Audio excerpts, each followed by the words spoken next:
for workers is a constitutional breach. Meanwhile, President Tinubu has given marching orders to the Ministry of Finance and Coordinating Minister of the Economy, Wale Edun, to prepare the cost implications of a new minimum wage and present an affordable, sustainable, and realistic figure within 48 hours, which ends by Wednesday, 5th of June.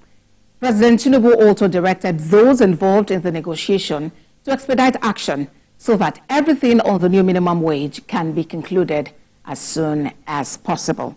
Gentlemen, I'll begin with you. Jide, organized labor vows to reject little addition to 60,000 naira. Meanwhile, President Tinubu wants the Minister of Finance to report back with costs implication that is affordable, sustainable, and realistic. What could that figure be? I don't know. I don't have access to the finances of government. But any minimum wage that will come up with that would push the wage bill above 15 trillion in a year is not realizable. You know, some people think, oh, some of us are against Ajero and the rest of them. I'm not against anyone. I'm not opposed to a new minimum wage. In fact, I had pushed and pushed, especially during the Buhari regime, that the minimum wage should have come earlier. The Buhari regime contravened the Constitution by not sticking to the time frame prescribed. The time frame prescribed for a new minimum wage to come into effect is 5 years. Lord Jonathan came up with a new minimum wage in 2011.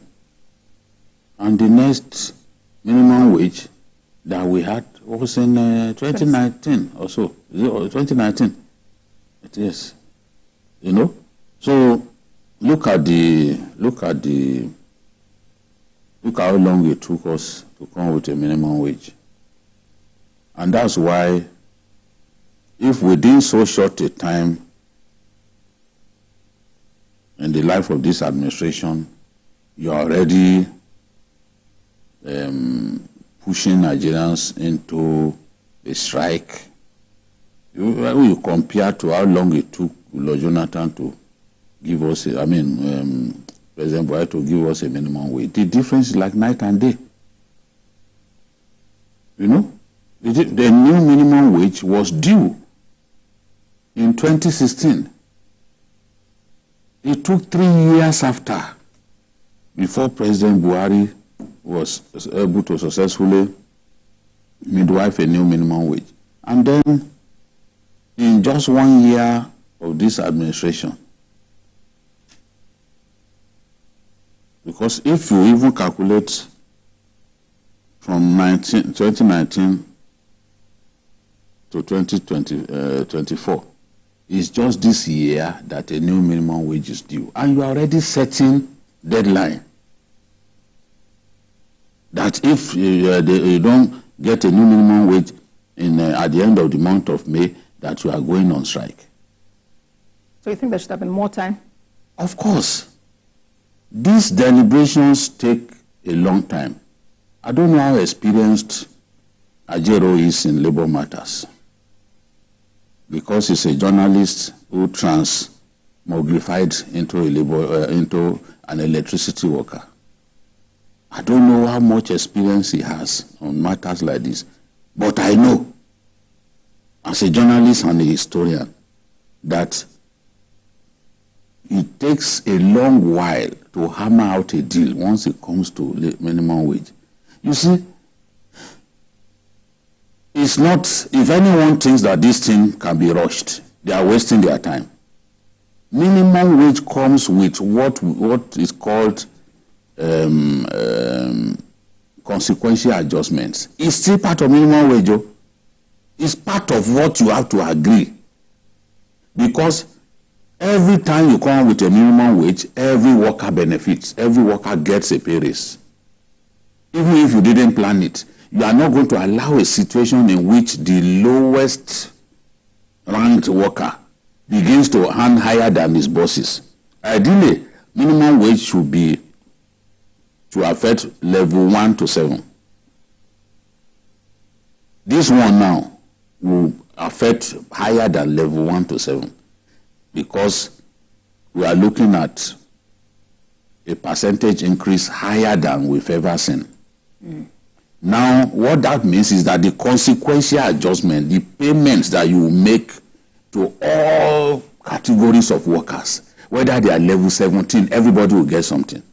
It's just the percentage that will differ. The quantum of money that you are going to spend because a new minimum wage has come, it will be so huge because it's not those junior workers alone that are benefiting. A lot of people don't know this. They are just shouting minimum wage, minimum, pay them. After all, federal lawmaker, they are getting this, they are getting that. You know? We don't know, we do not bear in mind that after a minimum wage is agreed, the consequential adjustments you still have to meet. That one too takes time. Let people go down memory lane and try to find out why it took Muhammadu Buhari 3 years to give us a minimum wage. President Tinubu is being bullied now because he's trying to be the best Democrat that he can be. That's why some misguided people can go and switch off. Enemies of Nigeria can go and switch off the national grid. You know? You cannot rush this kind of negotiations. You have to take your time. Threatening people that you will do this, you will not agree to this thing. What the Osifo, that is, how much does Osifo pay his personal aides, if he has? Can Ajero pay 494,000? In his wildest dream, can he pay 494,000? Can he even pay 200,000 to his lowest ranked staff? Because it's easy to talk about these bandy numbers all over the place. But now all of these issues have to be concluded within this period of time that's been set out. Which period? Well, based on the agreements, based on the meeting that held, or how would it be? Would it be extended? Doctor, what do you think? Let me see. These are not talks that you cannot. You have to take your time. And I'm saying that even when that, have the governors spoken? The governors were the first to say, look, we will only pay what we can afford. People talk about minimum wage as if it's federal government that everybody is talking about. Whereas federal government is just one leg of a tripod. And a small one at that. A small one. If the federal government can afford it, can the private sector afford it? Because it's the federal one that you are intimidating. They went to Aba Electric. Aba Electric is a private electricity company. They switched off their lights. It's madness. There's no other way by which you can define what they've done. All right, Judy. Let's have a doctor, say something about this. Well, it's going to be a very long battle. And I hope sincerely that we won't get to where we got to on Monday again. That madness that occurred on Monday, where they went and switched off the national grid. I just wish that these people can sit down for a moment and think that because you are in a group, you are able to wield power of numbers to outnumber those you are dealing with, that it makes sense. It doesn't. It doesn't. These people need to sit down and look at these issues critically, one by one. We've said this several times on this program. The minimum wage before the last one, that was 30,000, 18,000. Some people are unable to pay it. Some state governments are unable to pay it. People are not paying 18. They are not paying 18. 18, they are not paying. I know some states that are not paying 18. And it's not as if the governors don't actually want to pay 18. 18, they can't afford it. They can't. A lot of things we need to change in our thinking, in our approach to issues. Unionism does not mean that we must bury our thinking process. When we it doesn't mean that because you believe that you are large in number, you can do just anything. a lot of things can happen in the process. We've seen a military regime in this country deploy soldiers to distribute fuel when the workers went on strike. We've seen it. It has happened. Soldiers started driving tankers around the country. A lot of things can happen. So the fact that the government is sitting down and keeping quiet, watching, doesn't mean it's stupid. What they have done clearly is economic sabotage. And I had a lot of... It's treason. Treasonable. I've had a lot of them saying they will fight, they will do this. When the law decides to take its course, nobody can fight a government. Those who are urging them on the sidelines, I also wish we would go to their offices and check how much they are paying their workers. You may even be owing them salaries. Some owe, including lawyers, some of them senior advocates who are urging them on and telling them the country can pay. How much is our budget for this year? The country. For you to say that, let's even leave out the 9.5 trillion that has been calculated based on what they demanded. Yes. But how can the government bring out 5 trillion to pay workers? And the economy will not collapse. The same workers will be talking of water. They will be talking of roads. This thing is just a matter of sitting down to understand that, see, we are in trouble. The other question for me is, what is the contribution of these workers to the money that the country is making? Go and check it. The private sector, to a large extent, is doing so much to help what the government is getting. So if the productivity level is low from the workers who are agitating now, then something must give way. It can result in a lot of things, and one of it will be downsizing. Yes. We've always asked ourselves, how many workers do we have? The last time it was put at 720,000. How much of our money are they collecting? How much of it are they themselves generating? That's why I liked what the chairman of the Federal Civil Service Commission, Tunji Olapa, said. He said, we should be able to devise a means of seeing what each person in the civil service is contributing. Is these people who are doing a lot now? People pay people based on hours of work. Of work. And what are they contributing? What do you do? Because it will come to that if the workers are not careful. There are a lot of redundant workers. So many. That government will want to sack. You will fight and say don't sack them. So it means they are collecting money for doing nothing. There are a lot of issues involved in this.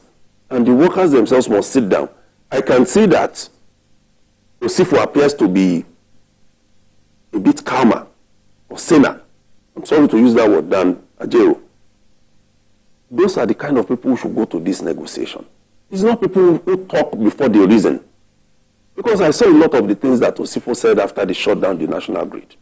That it's because there have been no worker to man it. That's why they shut it down. We saw him the last time. Last time they did, they filmed themselves. Yes, we saw it the last time. A bunch of brigands. Exactly. We saw him when he was laughing. He was so excited that they are punishing the whole country. Somebody on oxygen. Yes. In the hospital. Maybe at the point when you switch it off, they were on public electricity supply. You switch it off. You are a murderer. You are a murderer. There's no other way to describe you. You are a murderer. And there was no problem. And I'm saying this. I've said it yesterday, and I want to be quoted. If this government permits this national grid to be shut down again, it will mean clearly that the government does not know what it is doing. I'm saying it. It will also mean that the government has given everybody rights. It will mean that the government does not know what it is doing. If the NSA and the rest of them will sit down and watch misguided people go and switch off the national grid without thinking of the implications, they've caused a lot of damage now. They've set the country back. And you allow it to happen? And they are so excited. What is the job of the soldiers if you cannot deploy them to man our strategic national assets? There is nowhere in the world, I dare Osifo and the rest of them to tell me one country where they go on strike and they allow essential services to join the strike. Tell me just one country where it is done. All right. And there are African countries that if you try it, as you are turning your back, you get fired.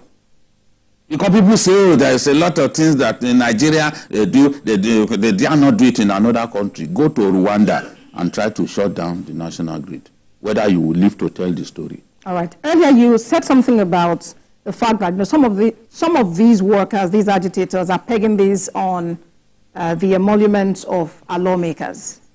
You said something about that. So if that is a consideration, what do you think should be the ideal? Where should we arrive? That would be, safe. It's a ridiculous thing to be talking about the lawmakers. It's a ridiculous thing.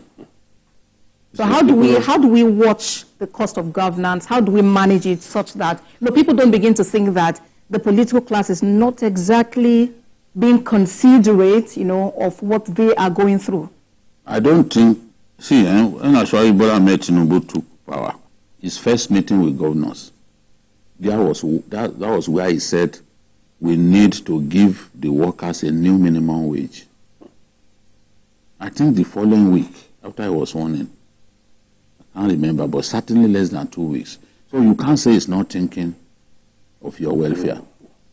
Now, what they had been fighting for, some consequential adjustment to the salary scale, that they have been fighting for years.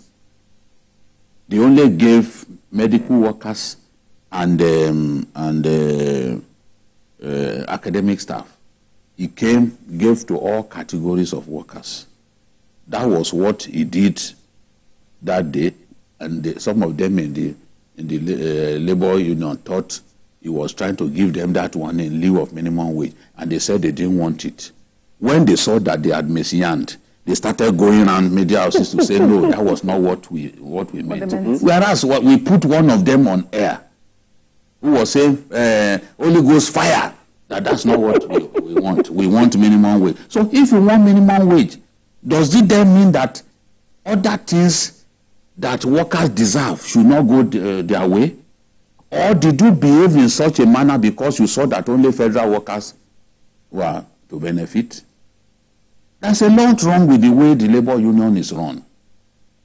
It's an amateurish way of running labor. And I keep giving the example. Oshomole ran labor in this country where Nigeria was properly shut down. Nigeria was not shut down the day before yesterday. Vehicles were moving around. When Oshomole organized his strike against Obasanjo, NURTW, they did not come out. You were stuck in your house. You were stuck in your house. Somebody mentioned that's a proper strike. Proper strike. Yes, the voice I some banks opened. Yes. When Oshomole organized his own, which bank opened?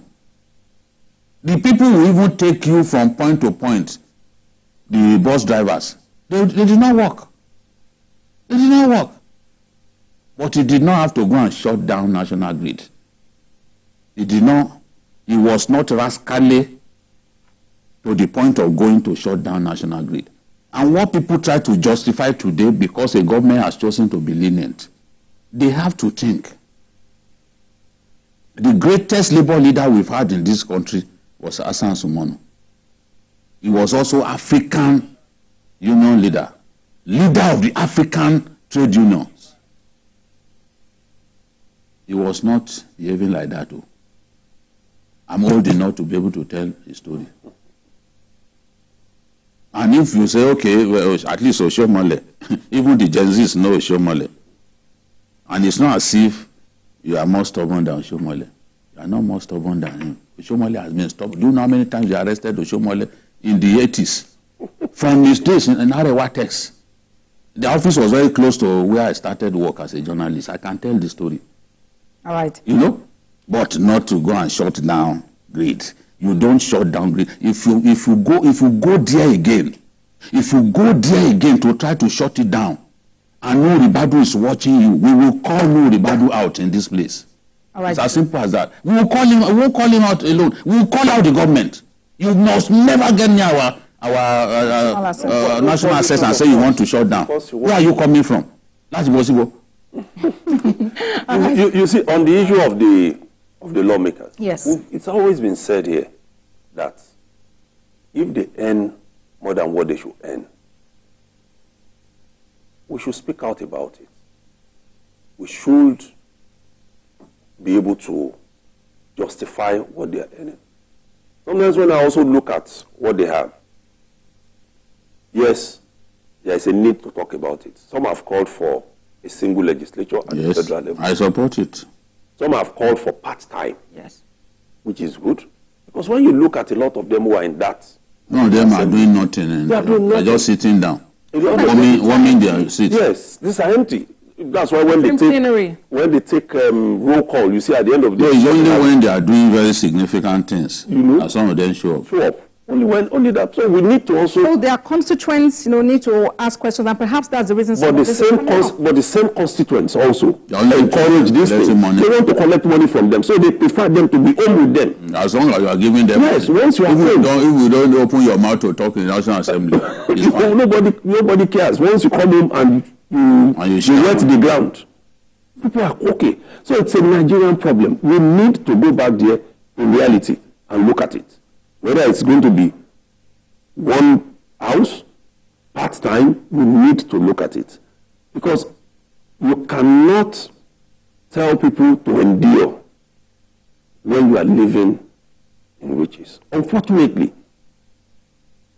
for them, what they are even earning is not enough because they have raised their own way of living in such a ridiculous manner that you can't even imagine. Right. Imagine a single an individual that much. They will find a way to collect it by way of those that they oversight function. They collect the money. People That's what they are doing. Want to do their budget, they will collect bribe from them. So we still need to get and mental issue. Unfortunately, also. Yes. Let me. That's what we can take a break. We cannot say because because the National Assembly, they are being paid extortionate wages. Yes. Then we should now come up with a minimum wage that the country can afford. It's a baseless argument. Let me add you before you go on the break. When Oshiomhole was a labor leader, he was fighting very stringently. When he got to Edo State as governor, he knew the difference. Yes. And the labor leader in him left him. Check what he did. He reduced the workforce. That's why the man who is here now can pay what he's paying. But Oshiomhole started doing all of that. High pressure on him. The politician in him took over. He took back the same people that he told to. Yes, but at that point, not everybody came back. All right, gentlemen. Not everybody came back. He did what he had to do because he saw the reality. So perhaps if these people can see the reality, let's see what they have presented to us. Let us look at it critically. Let's wait for Wale Edun. Critically. What he would do to the president. Yes, before you come up with this argument that the government can pay, What is in the purse? All right, let's take this quick break. When we come back, the conversation continues. Please stay with us.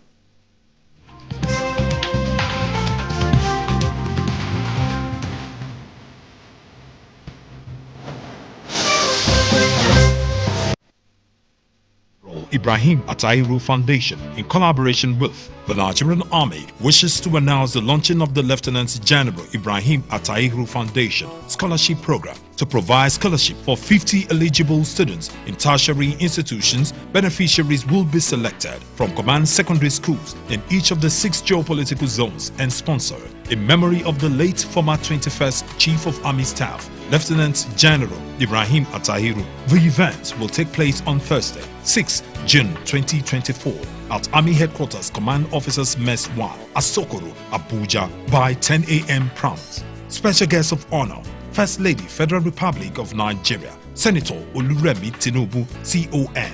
Announcer, Chairman, Lieutenant General Ibrahim Atahiru Foundation, Chief Didi Ndiomu.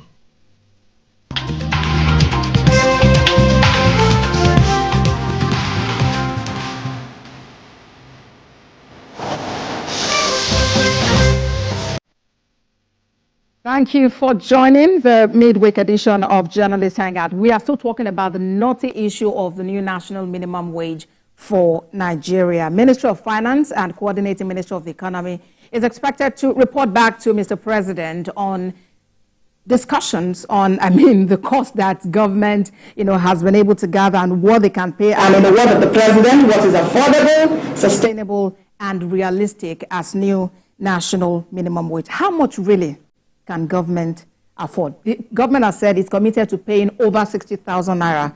First of all, the TVC president said organized labor is not insisting on 494,000 naira, but on a substantial amount. And lawmakers in the opposition in the House of Representatives want something above 100,000 naira.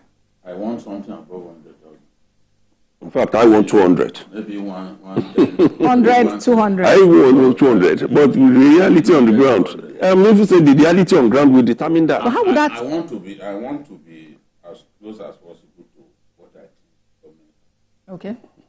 And what's it? And the minimum wage law has been bastardized in our country.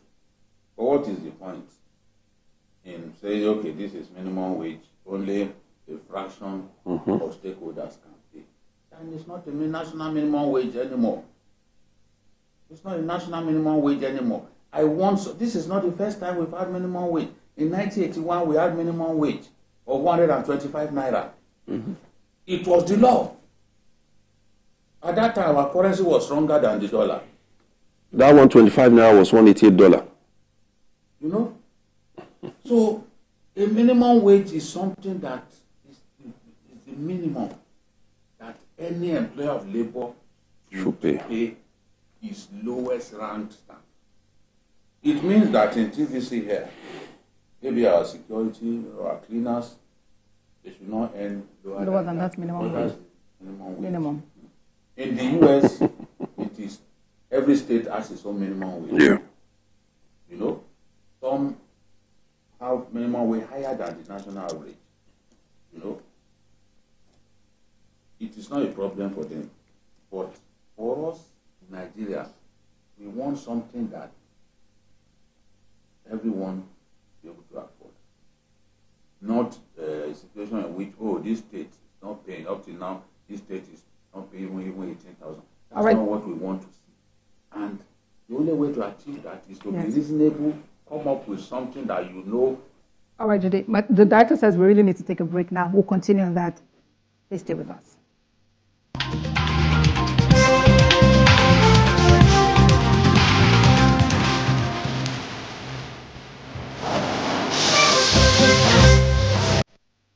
Shows in the canvas. It shows the conation of raw earthen material slabbed, stroked and molded at a pace provided by the doubt and fear. Every move way in the struggle of one to the other, merging the past to the present, brushstrokes of colors seen but not known. For when the wailing stops, the pieces settle down in abject beauty erected for a century of a century. Speaking, advocating, protesting as the arts are meant to be.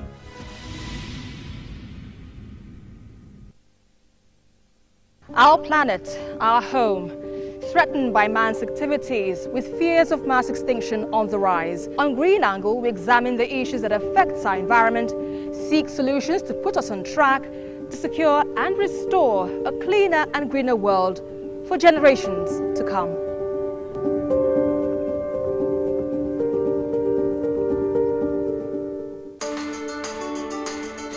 There is always more to a story than the screaming headline. The part of a story that is not told casts a shadow. It's like the part of an object that is not reached by light. On TVC News, I'm able to explore the many angles there are to a story, talking to stakeholders, asking the difficult questions and digging for facts. I believe the viewers are able to make a better decision if they're well informed and understand not just a part, but the complete story. TVC News, first with breaking news.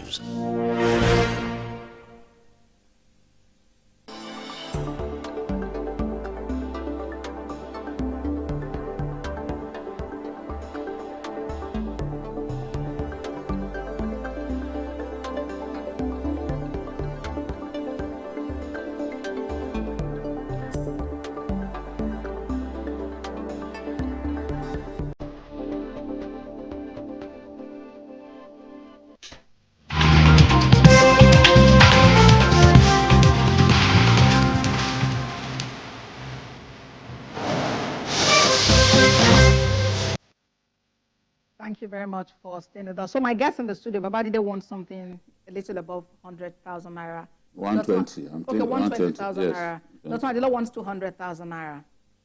Yes, why I actually want 200. It's not because I also feel we should make the currency go gaga. Because what happens usually is Because the impact, yes, we're going to... The impact on inflation and all that. Yeah. It will impact on it, certainly. But why I said so, because I've said I would prefer 200 because of the reality we have in our system now.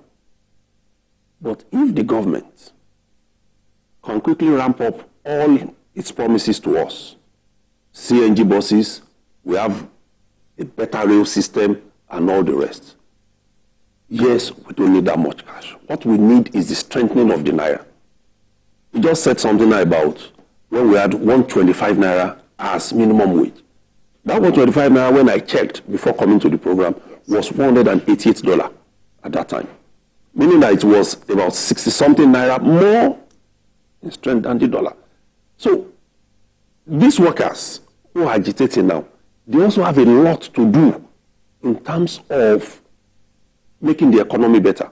They've always said it with pride. They are the engine room of democracy. But we've not seen this.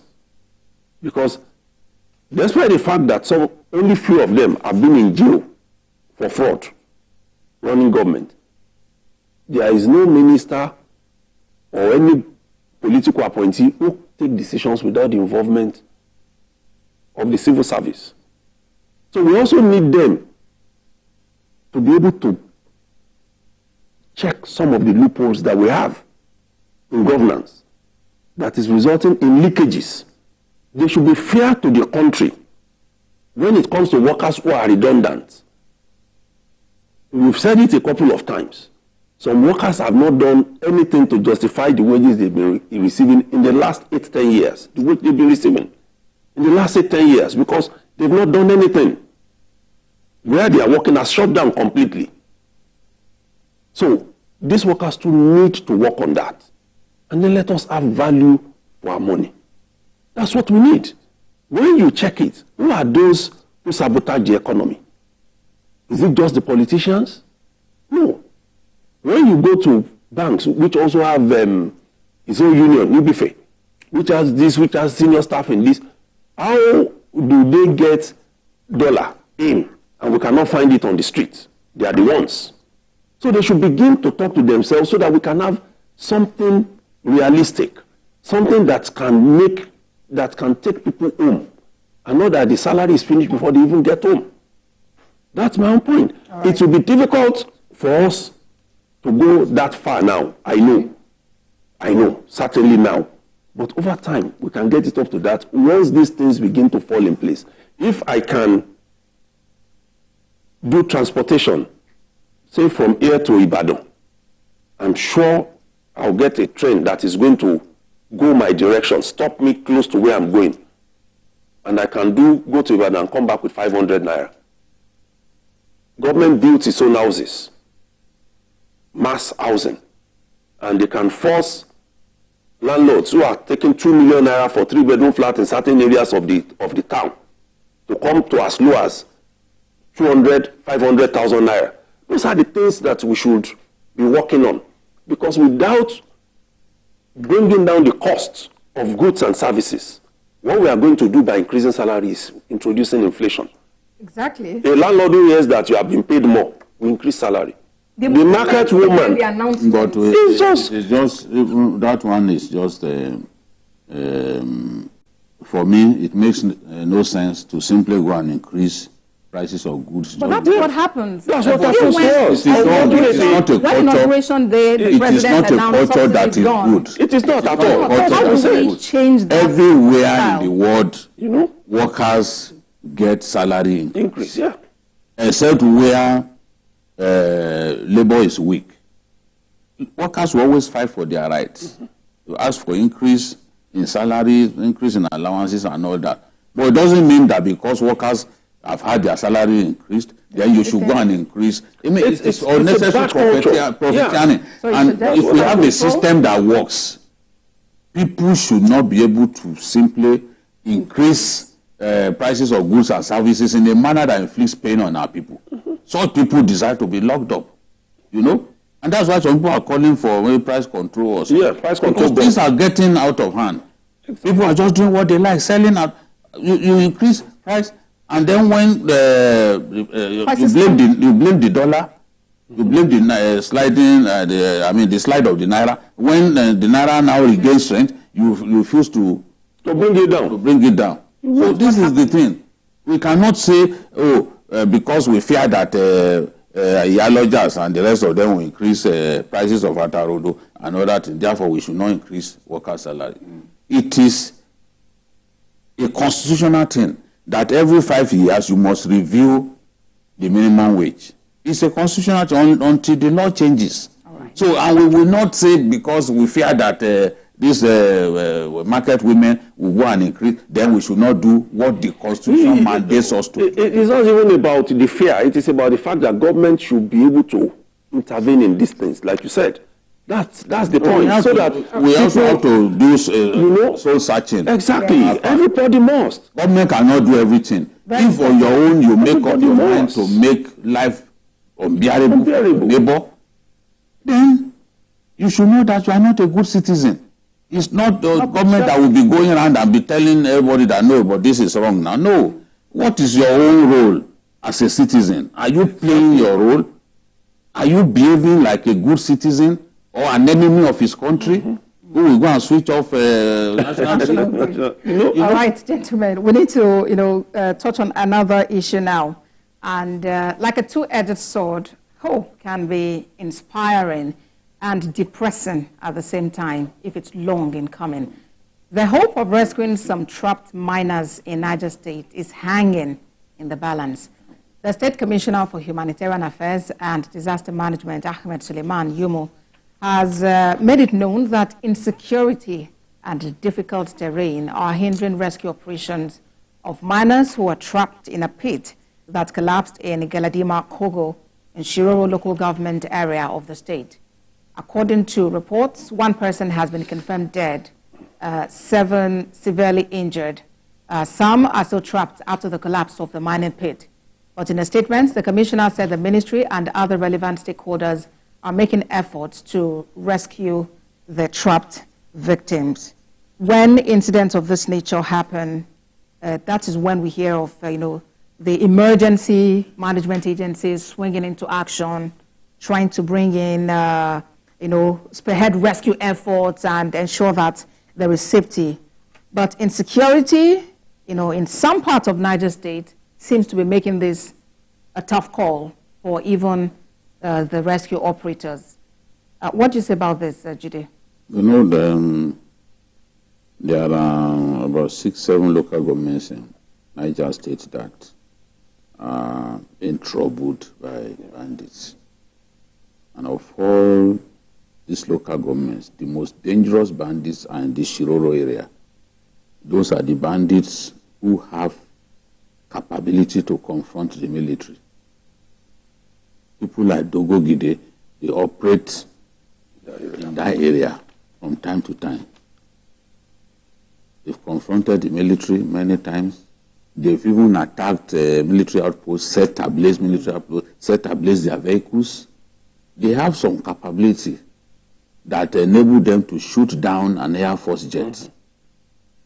So, and this mining pit is located in that Shiroro local government, which means that it's within touching distance of the bandits.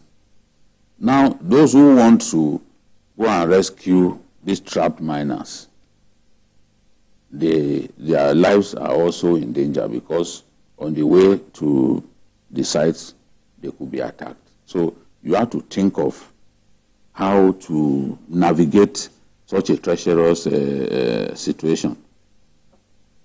And that is why they complain that insecurity is a hindrance.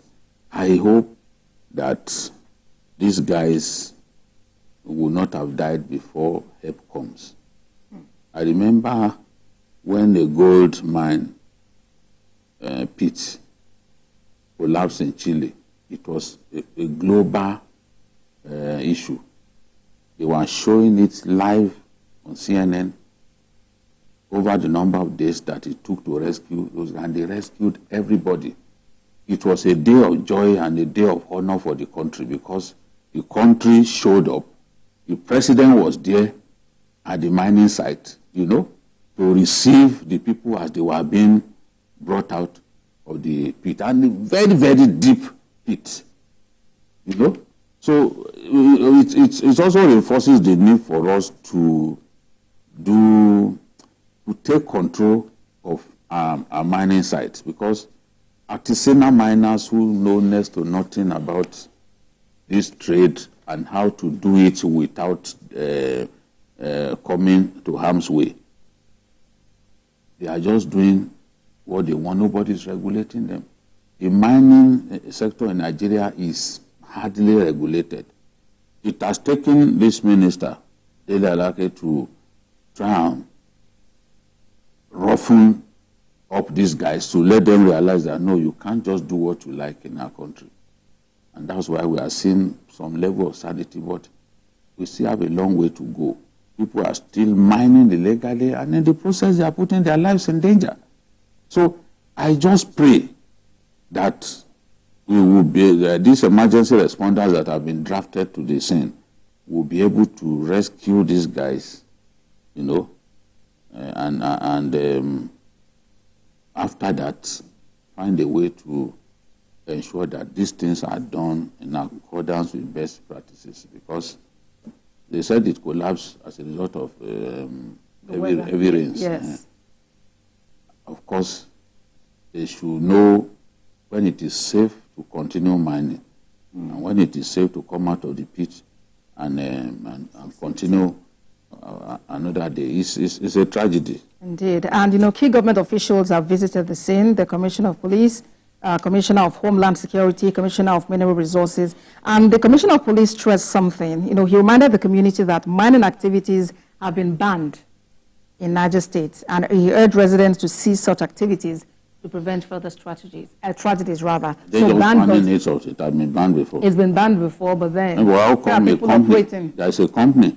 This and is this owned kind of by company should be licensed. This company, what's even the name? Something. So. Okay. I'll see it later. There's a company that they say belongs to African Minerals Logistics. Yes. That's the name of the company. So will government say they were not aware that a company has been mining gold in that area? The same thing in Zamfara State. We have some foreigners coming to mine gold, get away. In Benue, foreigners are coming, Chinese, they are stealing gold. Chinese are in Nasarawa, stealing lithium. We can't bring these people under control. It's a big problem. All right, Doctor. Well, like you said, it's a major issue for us. It's just that this has become topical because it happened in a terrain where help cannot reach these people. It's so unfortunate.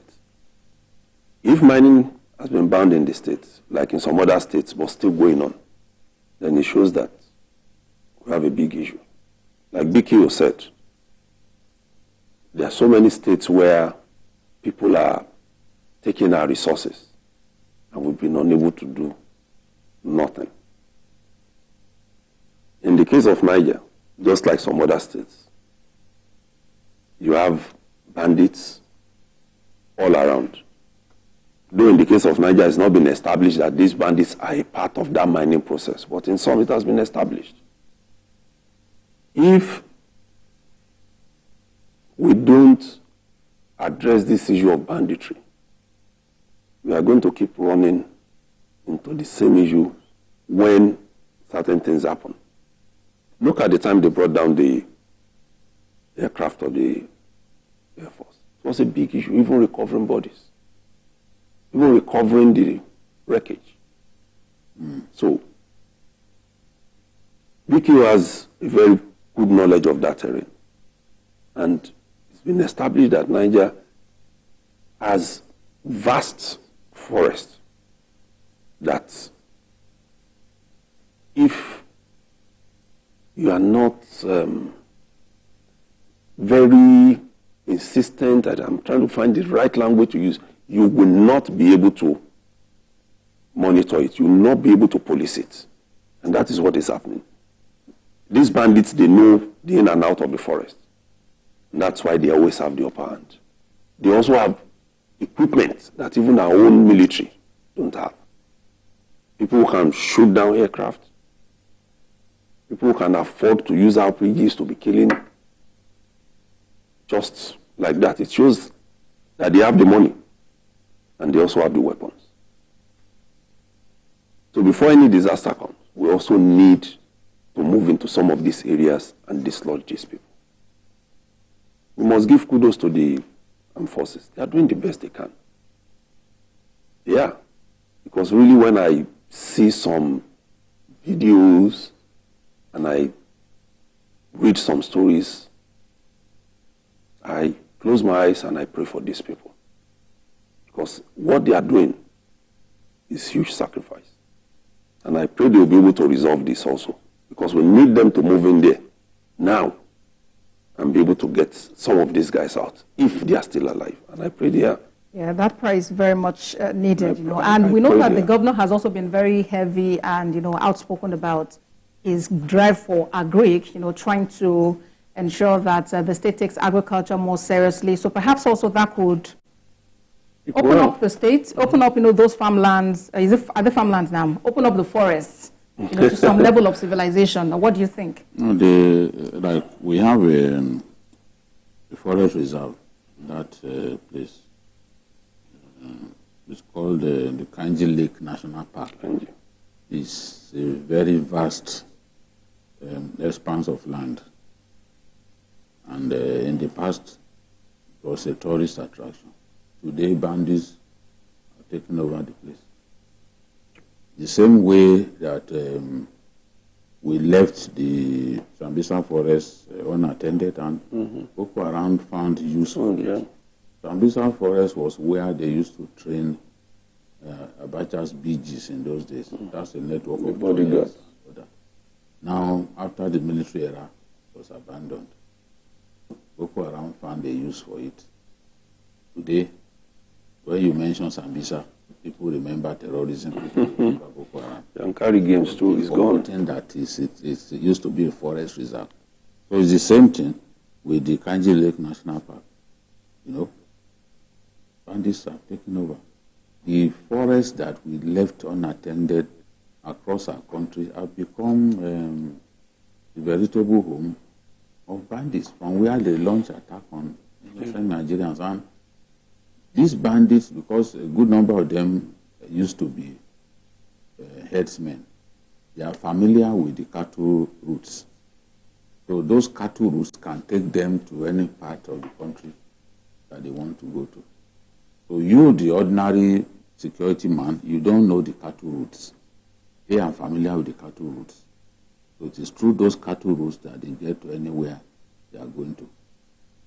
They can kidnap someone in a collie and take the person all the way to Edo State through the forest. Because they are used to the forest, they are used to the cattle routes. So we are seeing now the need to secure Niger State especially. It's the biggest state in Nigeria.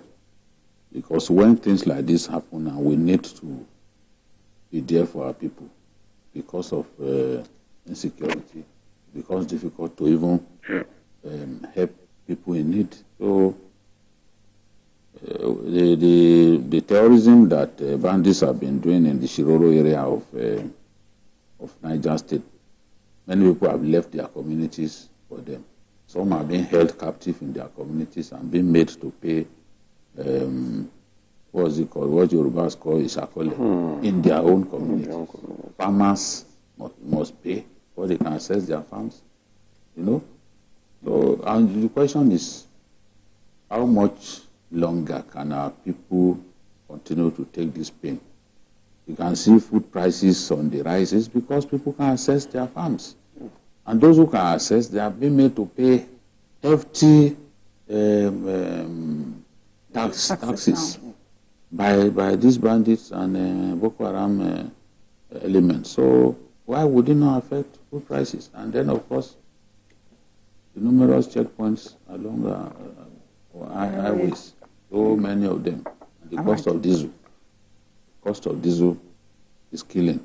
If people buy diesel for as high as 1,700 per litre in some parts of our country, and they will bring food all the way down to Lagos. Imagine how many liters they will buy, you know, to bring their goods to the southern part of the country. Of course, the end users will have to bear the cost of transportation. Yes, cost of transportation, cost of bribes, bribe soldiers and policemen on the road, the checkpoints. So it means that the rail infrastructure and other forms of transportation could also be helpful and help us take our gaze off fuel, at least a little.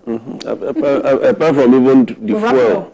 Apart from even the fuel that it will take our gaze off, it's faster when you take things by train from the north and you want to bring it to the south. Even if the train keeps stopping along the road, it can't take more than 3 days to get to Lagos. And it's going to be mass. Yeah. There was a day I was standing somewhere in Jersey City in US, and I saw a train that had about more than 150 coaches with different things. It had petrol at some point. It had even in the 80s, in the early 80s, they used to move petrol in coaches. In this country. To revive that. Yes, everything is just they were gone. moving petrol by rail. Later on, trailers began. Articulated vehicles, and they were damaging our. And then it saves our road. If we do, it saves us. There's a lot more we need to do, on our infrastructure and ensure that we secure the whole place. Gentlemen, I must sincerely appreciate you for being part. There's some good news really on this Niger State. 6 people have been rescued, but about 14 persons are still trapped under the rock. So we hope they are able to. We are on YouTube at youtube.com/TVC News Nigeria. I am Abosede Adenewa Deremi. Bye for now, and God bless Nigeria.